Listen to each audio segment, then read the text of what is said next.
তারা এই চিৎকারে করবি ছুটলো। সবাই বললো তুই পারবি একা।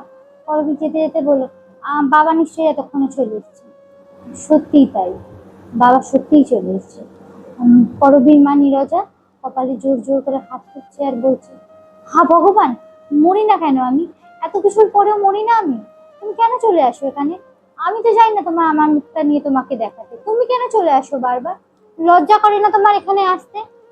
করবি ঢুকলো ঘরে, ঢুকেই বললো, কি হয়েছে মা? বাবাকে এরকম ভাবে বলছো কেন? দেখো না মা, আমরা সবাই এসছি আজকে তোমার এটা দেখতে। কেন এসছো তোমরা? তোমার যে শরীর খারাপ মা। কে বলেছে? এই লোকটা বলেছে তো, এই লোকটা বলেছে তো। বলেই আবার খাটের বাটামে মাথা ঠুকতে শুরু করলো সে। বড় উগ্র হয়ে গেছে তখন। পুরন্দর কাছে এসে কপালে মাথায় হাত ঠেকিয়ে বললো, কি করলে এটা বলো?